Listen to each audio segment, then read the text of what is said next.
Thank you so much for being here today on the Listening Bee. It's so nice to have you and get this opportunity to talk to you.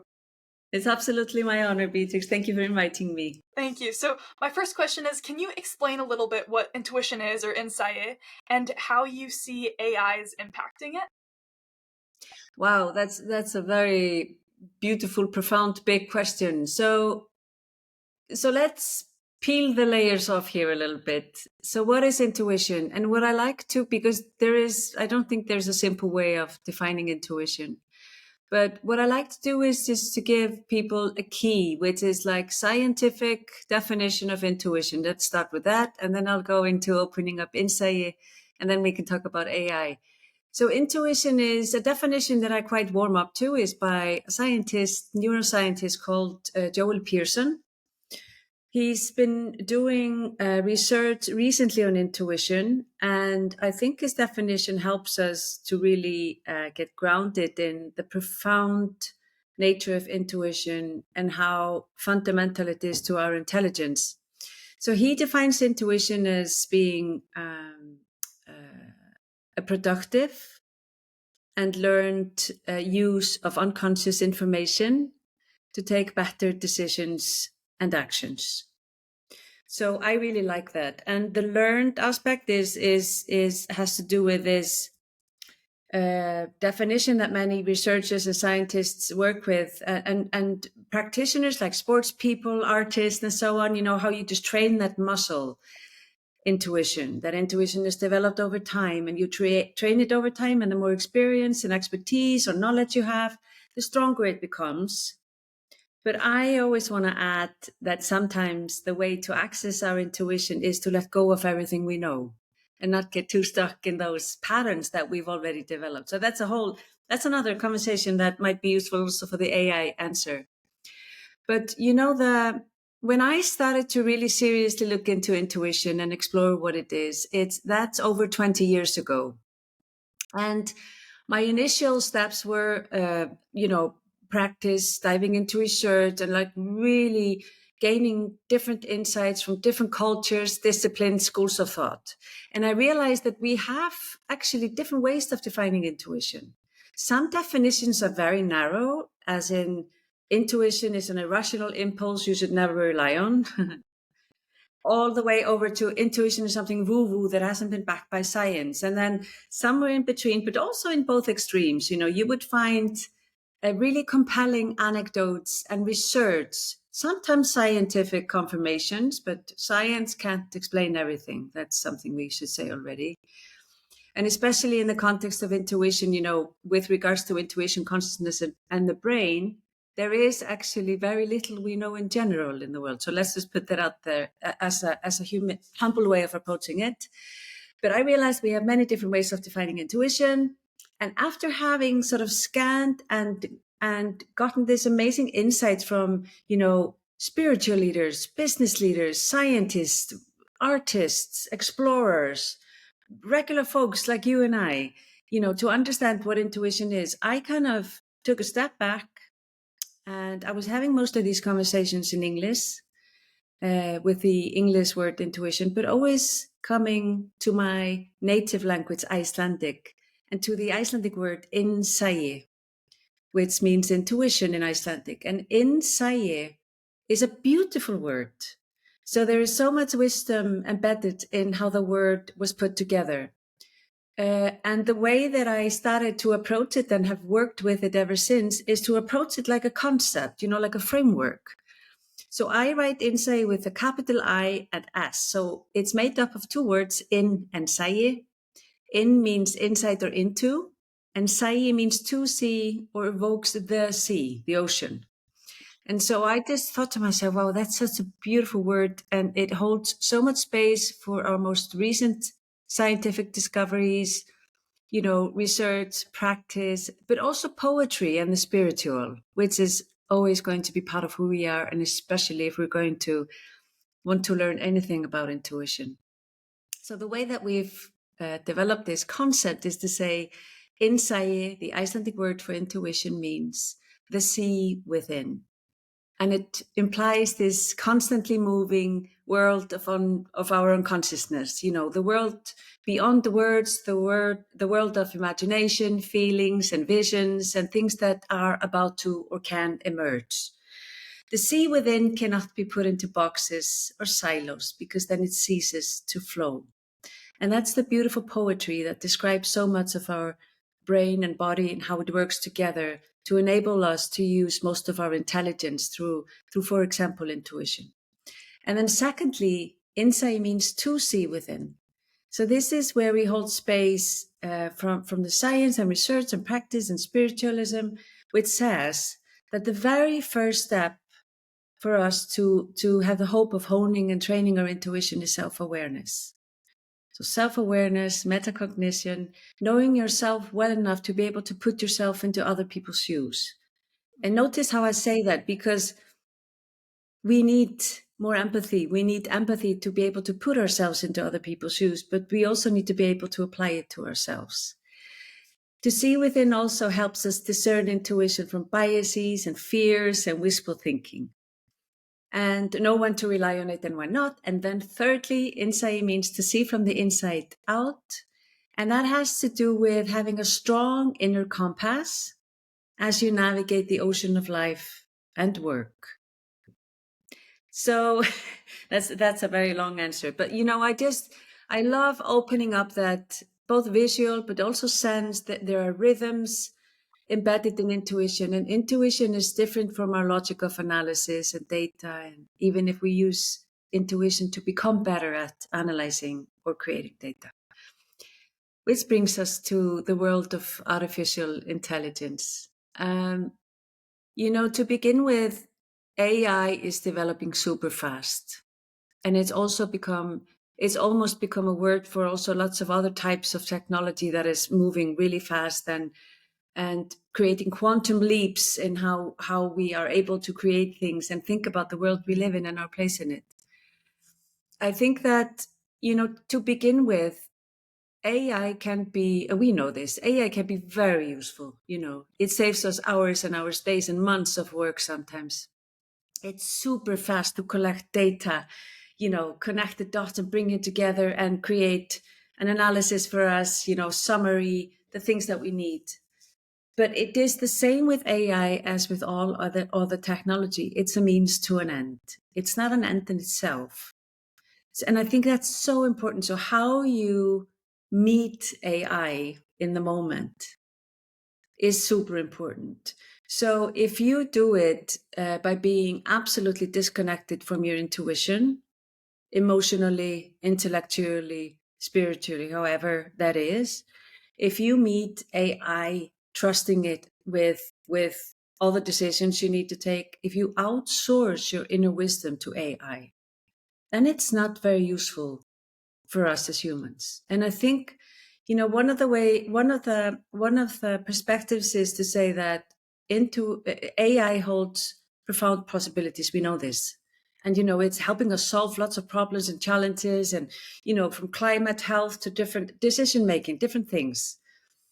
But we need to have a certain amount of critical thinking, horizontal knowledge of things, like broad thinking, ecosystem thinking about how things work, so that we can think critically about the answers we receive and also the questions we ask, and how we probe AI to help us delve into different issues that we are looking for answers to. But then there's another layer to it, which is something that I am thinking about, and I've been thinking about a lot, and I don't have concrete answers to yet.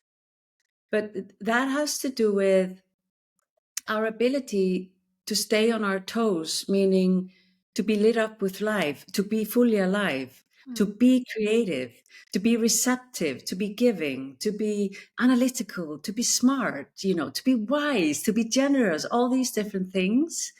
I think that is something that we also need to think about as we develop technology like AI, and how we draw the line between us and the technology, if that makes sense. Yeah, I totally see it. I think that's important to define the balance between what we're just blindly trusting AI for and what we put in our own knowledge and our wisdom.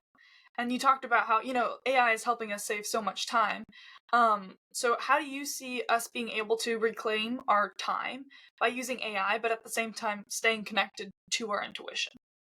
Yeah, that's a great question, because I have to say, I'm not sure if we as a collective are that good in using saved up time to do something else than filling it with other things to do in that saved up time. Do you know what I mean? Yeah. I think like history of development, even just like the speed limit on streets, the more we were able to see around the corner, it didn't make us drive slower and safer. It just made us drive faster. Yeah. So I think that's something that we maybe it's just an opportunity for you and me and the listener to think about that. Like, how are we going to make sure that just because AI is quick to give us answers and summaries or whatever analysis that we need in the moment, are we going to react in a way that we put more work on our teams as leaders and managers? Or are we going to react in a way that we take a step back and we think, I'm going to let my mind wander. I'm going to be in the now. I'm going to be present with folks, with people, with living beings or the living world. I think these are all questions we are just kind of work in progress when it comes to that. I think, at the end of the day, what needs to happen when it comes to intuition is intuition needs us to hone in on it. It needs us to listen and hear it. If we don't hone in on it, if we don't create the space to listen to it, to hear it, to discipline our minds to hear it, we're not going to be able to align with it and hone it. And so it has so much to do with discipline. And I think that, yeah, maybe just to dwell a little bit on the word discipline, because when we talk about mindfulness, meditation, sitting in silence with yourself, it's not about doing nothing. It actually takes a lot of discipline for most of us. So meditation, a way to think about meditation or mindfulness is also to think about, it's about disciplining the mind to synchronize with the body, to synchronize with the breathing, to synchronize with your soul, however you want to approach that. It's not about doing nothing. It's a very sophisticated way of being in any given moment. So I think that, on the one hand, I think that we've made lots of predictions about AI. There's a lot of money invested in promoting AI and for us to think that AI is about to take away all our jobs and stuff like that. I think we need to be also very grounded around that conversation and just really consult with our intuition and ask ourselves, do I believe that? In what circumstances would that be the case? How would that work for me? How do I want to build my relationship with AI? How do I wanna use it to improve my life? Because I'm really hoping that we are thinking about these incredible technologies as means to an end, and the end being to improve life on planet Earth. But yeah. Yeah, beautifully said. And when you were talking about intuition and how, a lot of us aren't able to connect with it in like a healthy, like specific way where we can actually tell like what it is. What do you see are the biggest blocks to connecting with our intuition? Like especially nowadays. I think so. There are several blocks, but especially nowadays, and that's a great question. Many of us are finding it hard to trust our own judgment. Mm. And, for the listener, just to let that sink in and reflect on yourself, if that is the case with you. And so I'm going to bring forth something that sounds very mundane and very small, but it's actually quite big when it comes to most of us.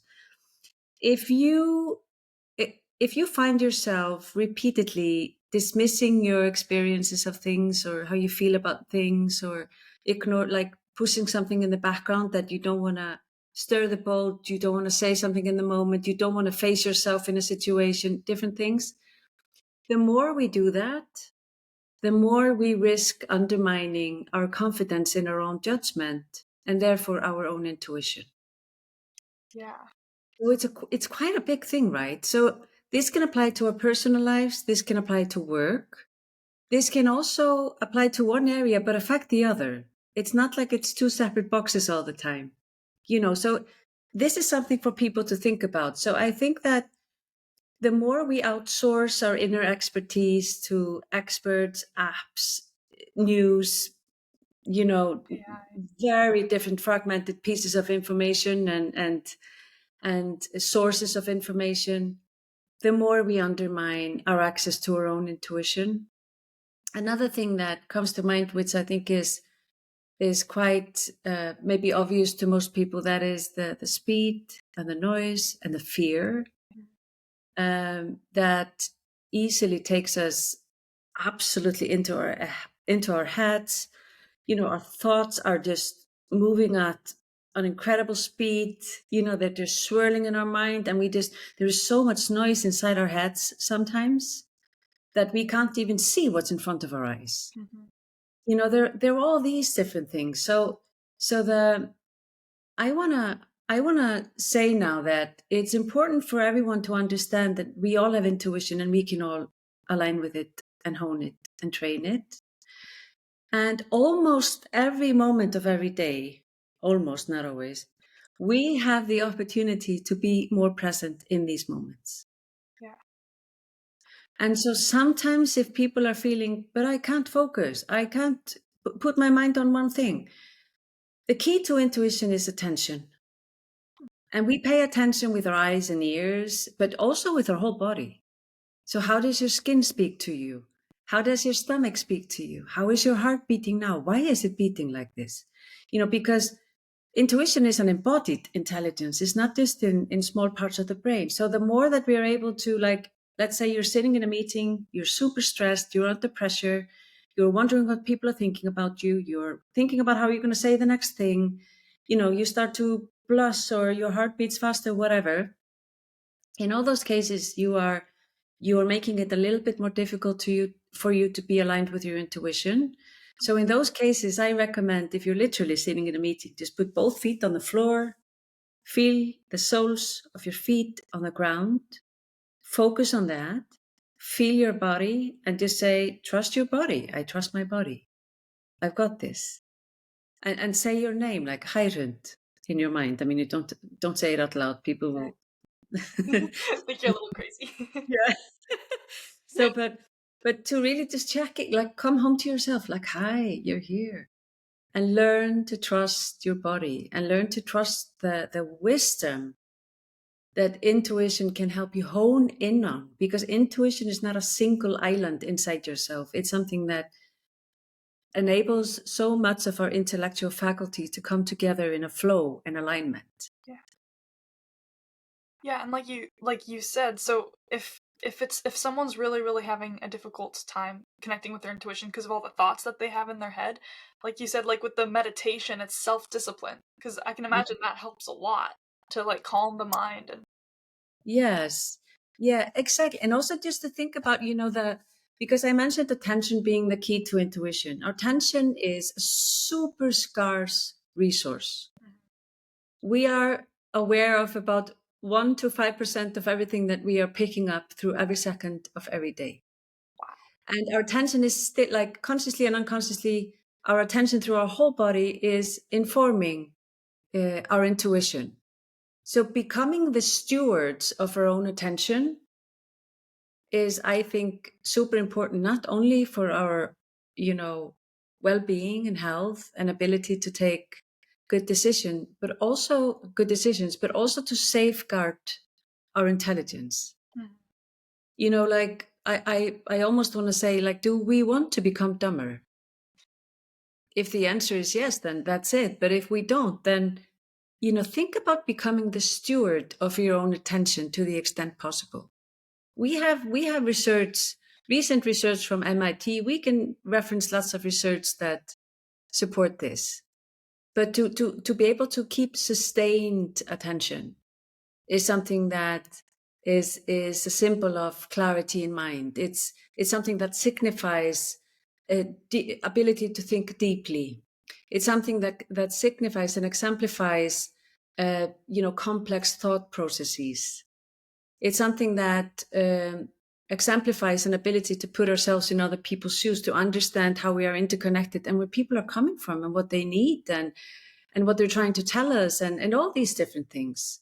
So there's so much to gain from by being more present and aligned with your intuition, because it's like the primus motor of of your capacities, of your ability to see, spot opportunities and sense possibilities and really deeply feel that like you belong in this world and you can rely on your own judgment, what's right or wrong.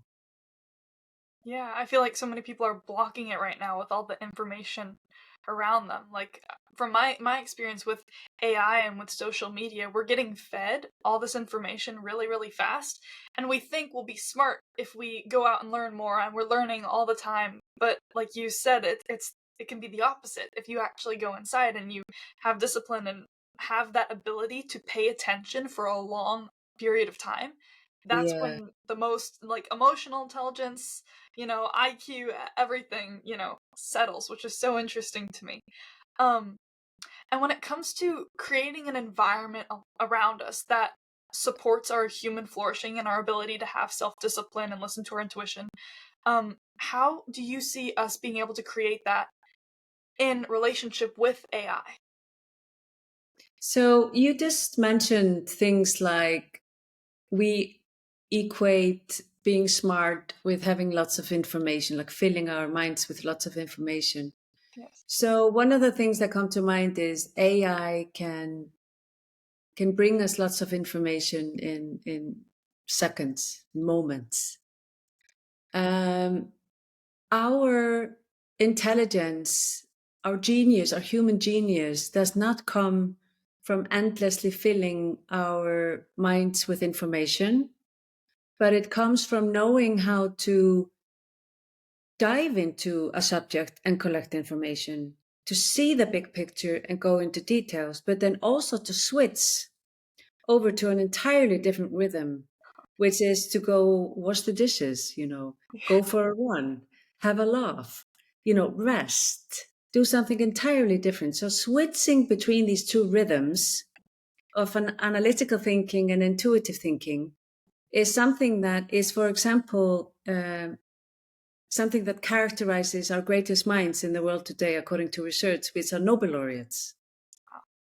You see what I mean? So it's that has to do with intelligence, practicing muscles of complex thought processing, and all these things we mentioned earlier. It's not about, so we are not the machine, we are not AI. And so the more that we stuff our brains with knowledge, that's not how we become smarter, wiser, more intelligent, brighter minds. That's not how we take better decisions and actions. It's about finding the balance between the two. And that's again discipline. So even if I've been working and developing and reframing or understanding about intuition for over 20 years, I still catch myself being not disciplined enough to understand when to step away from the work I'm doing because I just love it so much.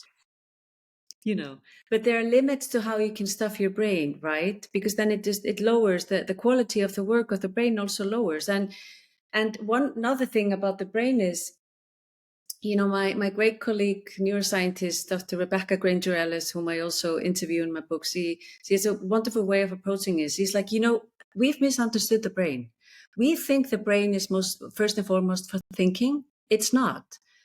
The brain's role is first and foremost to keep our whole body functioning, taking one step after the other, make sure our heart is beating, make sure our lungs are breathing, the cells are doing their job.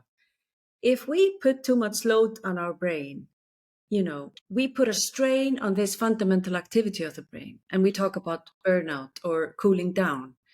But if we support the brain in its job to maintain the system of our body, mind, soul, then we're able to use it more for creative thinking and unexpected association of dots and love and good companionship and deep listening and all the wonderful things that we like to associate with being human. Wow, that is fascinating. Thank you for sharing that. That Mm. that blows my mind because it's like we know that we have right and left brain, and that, Hmm. right is for like intuitive and artistic, and then left is for logical and analytical. But the balance between the two and realizing that you need to have that is amazing, because I feel like so many people, like in school, were very focused on getting good grades and knowing math and knowing this, but we need to have that intuitive, creative side that we express also. And it sounds like, from what you're saying and from my experience, whenever you have that balance, that's when you have the most happiness in your life. Yes, yes. That's when you're able to spot glimmers and feel joy and be in awe and just notice beauty and kindness and sparkle in people's eyes and we smile more and therefore people smile more towards us. All these different things. And like you put so eloquently, we are in our conventional systems, school systems, we are trained to keep to the anecdote of muscles. We are trained to use our analytical muscle. We were, at least in the past, and still are in many, many schools, trained to remember things by heart, which is a good thing to some extent. I don't want to disregard that, but we're also trained to calculate, to summarize, to repeat what others have said and stuff like that. That's a certain type of muscle that we need to hone in order to be able to plan our days and build houses and do business plans, whatever. But then, like you say, there's this whole world which should be really be the end to the means that I've just mentioned. The main goal, the main resource, the main source, which is creativity, imagination, kindness, joy, and just this, like, I don't know how you experience this. I'd love to hear your thoughts. But when I was in my 20s, when I was older than you are now, when I was in my 20s, I entered like the serious work market, if we could put it that way. So I'm from Iceland. We start to work really young, like 14 or something. But when I went to work on my like real jobs, like journalism with the United Nations, stuff like that, what I would call real work at the time, the adult work market, then I had the impression that, there was this kind of um, hidden culture, unsubscribed culture, which was about the more serious you are, the smarter you are. And we even have researchers today who run departments in some of our best universities to bust this myth, to say, like, joy and being able to experience sense of awe, generosity, something that's opposite to constant competition with the next person, is actually something that makes us more intelligent and wiser. And so I think that's also something that came to mind. Yeah, that's fascinating. Thank you. Yeah. And I definitely see the same thing in schools. Like, it's a competition. They think that, if you're the smartest, you're going to be the most successful in life. Yeah, But yeah. it's not an accurate correlation. And the thing that I feel like a lot of people get wrong is they think that once they're successful, they'll be happy. And to Hmm. be there, they have to be smart. But that's it's different. I got my nails done yesterday with my mom, and the person doing my nails, she was a Buddhist monk, and she was poor, but she talked a lot about how she was so happy because she was, she doesn't have everything, but people go on for years chasing success, chasing money, and when they get to that point, they're unhappy. I think you mentioned that before we got on the call too. You got the success, and then it's like, but what do I really want? And it's Yeah. that false belief that that's how you achieve it, but it's really listening to your intuition, having the balance between the two minds. That's what gets you the happiness and the success. Yeah, and also, there's this thing about intuition, and in the perspective that you were just describing so well, that I sometimes think about the word, being eccentric. Mm, It's I don't know if it's like in Icelandic, it's a word that I loved using years ago when I started doing education programs around this, because it was nobody wanted to be eccentric. yeah. And so I kept saying, be eccentric. And what I mean by that is allow yourself to be eccentric about your needs and what you want to do, what you want to try out. Because if we are truly following our intuition, especially in certain things, then we are very likely stopping ourselves from following our intuition because we lack the courage to do something that John will think is silly, or Anne will say we know nothing about, or our dads or mom will say that that's very unlike us to do, this stuff. That's so what I mean by being eccentric is having a little bit of sense of humor around that word, and to say, do the stuff you want to do your stuff that makes your soul sing, and step more into you. But what I found in my own experience, definitely, but also in all the hundreds of conversations I've had with other people, is like, this actually takes a lot of courage. So this is sometimes the biggest leap of faith we take in life. And sometimes we are doing things that people hardly notice. And we've spent years postponing ourselves because they will be so shocked when we do this. And then we do it and people are like, cool. Would you like some drink? Or what? Like they really don't care about it that much. Yeah. So, and we've just been mustering all this courage to do something that was really not such a big deal after all, sometimes. Yeah, no, it's because we're scared of what other people will think, but they're scared of what people will think of them, so they're too focused on that to realize even what we're doing. Yeah. I love it. Yeah. Okay, so I have kind of like a question. So if I'm or someone's at like a crossroads between life or with business, how would you teach them to use AI in a way that's like a mirror for their intuition instead of a replacement for it? If someone is at a crossroad in their life or work, did you say? Or Yeah, or just in general, like having a difficult time where they need to, connect with their intuition, how would you teach them to use AI to help them connect there, not replace the answer for them? my initial reaction to this is, if you feel like you need AI to help you, then I would say use it to expose yourself to different perspectives on the situation that you are thinking about. So 360 degree on a decision, I think, is very healthy, because intuition to me also has a lot to do with critical thinking. So like being able to, weigh and measure the possibilities out there, and then to decide what's right for you.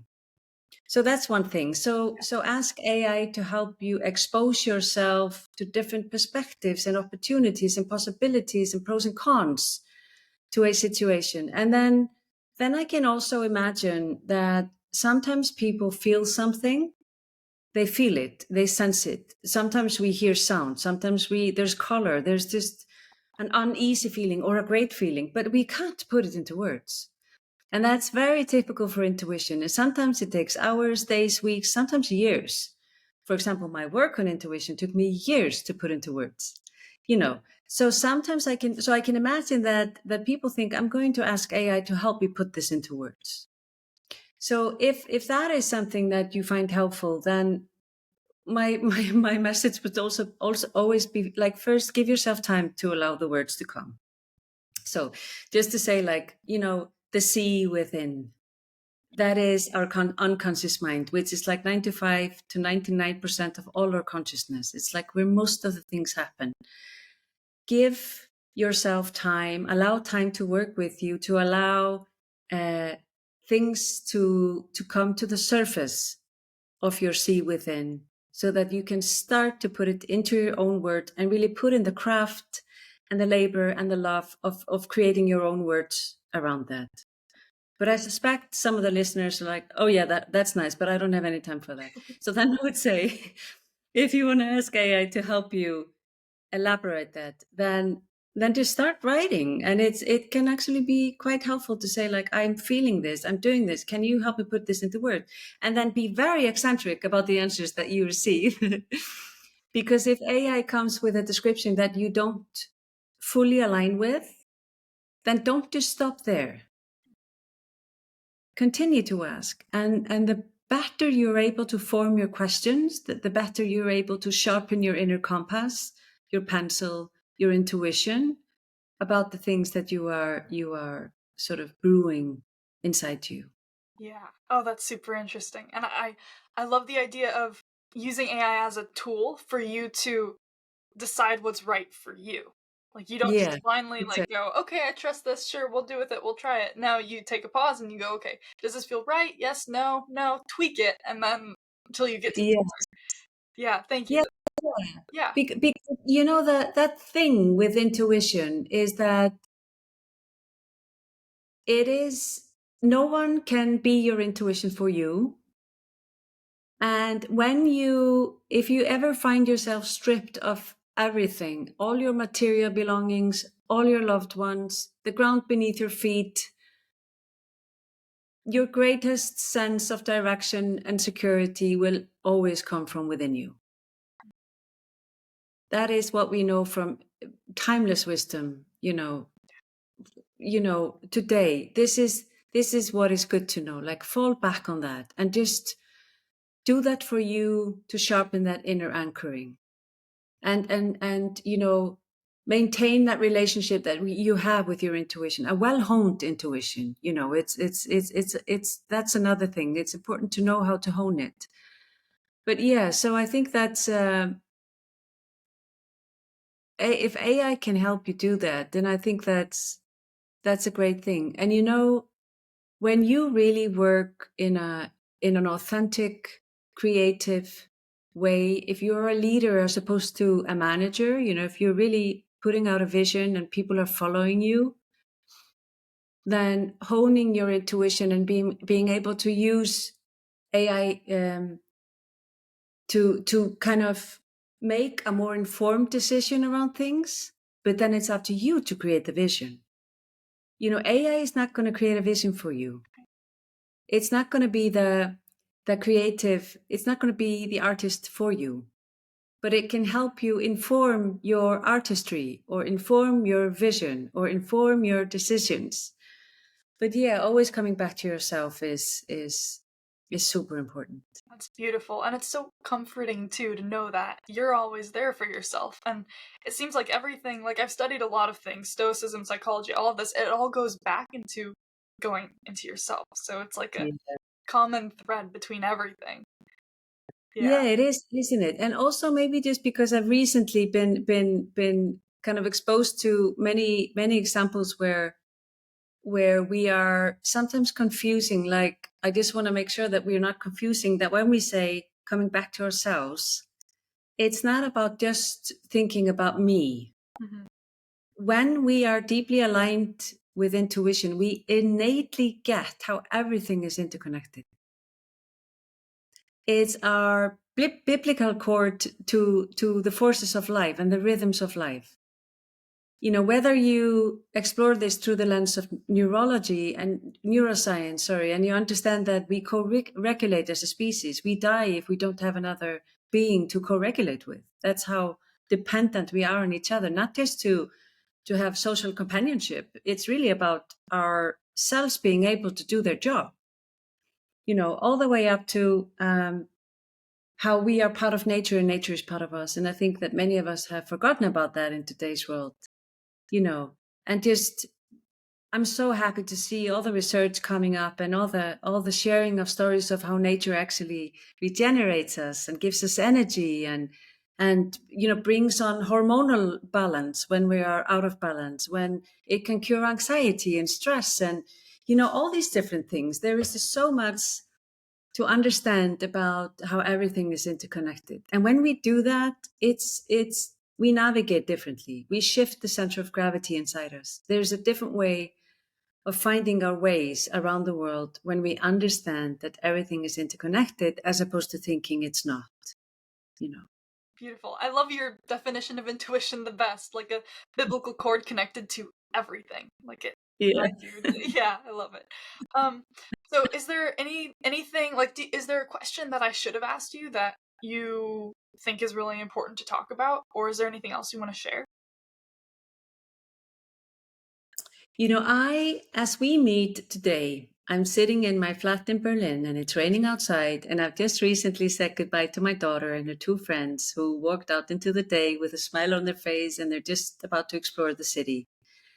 I have been talking to them a lot over the last few days. And what comes to my mind now is them and speaking with you and looking at you.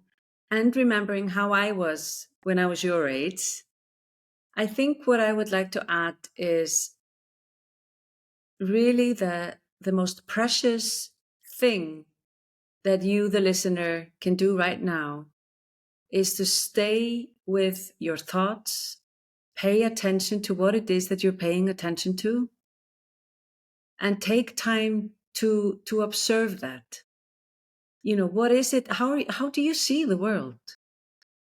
How do you see others? Like, really, because we think lots of things about ourselves, but we don't really know because so much of it is happening so fast we can't grasp it. So catch who you are through your attention in different moments, and go deep and understand these are big things. These are not unimportant things. What you think, what you do, how you see the world really matters. That is beautiful and so powerful. Thank you. Thank you for sharing that little tidbit about, yeah, just beautiful. I think that Yeah, our audience is really going to connect to that too, because I just did, like, observing, and that's what grounds you the most. yeah, Yeah. yeah. So we have a tradition for our last question, which is a question from the past guest to you. Are you ready to answer that one? Yes, I think I am Awesome. as ready as I can be. All right. The past question was, have there been times where success pulled you away from happiness, and how did you realign? Oh yes, definitely. The answer is yes. Uh, how do I realign? So the my realigning will be to my intuition. And what comes to my mind when you ask me this is throughout my life, I have realigned through my dreams. So sometimes I have dreamt dreams where it's almost like I come to myself sleeping and I just tap my shoulder and say, hello, Hrund, wake up and smell the coffee. You're not being aligned to yourself. And it shows up in different stories in my dreams. So that's how I've really literally come home to myself again. When I have a rule of thumb at work, when I lose my sense of humor, I need to just take a pause and do something entirely different. So that's related to joy. If I'm working too much, I'm overworked. I don't have anything more to give to myself or others. That's a bad thing. So yeah, I think it's my alignment with my inner compass and my intuition that has helped me really notice these moments because we don't always notice them, and then to understand what to do about it, that we need to do something about it. So intuition is like, here's data for you. It's up to you what to do about it. And then, that's how that works. Wow, beautiful. Well, thank you so, so much for everything that you shared today and for being on the Listening Bee. I've learned so much from this and I'm very excited. Thank you so much. It's been a wonderful conversation to have and so wonderful to meet you. And thank you for the work that you are doing.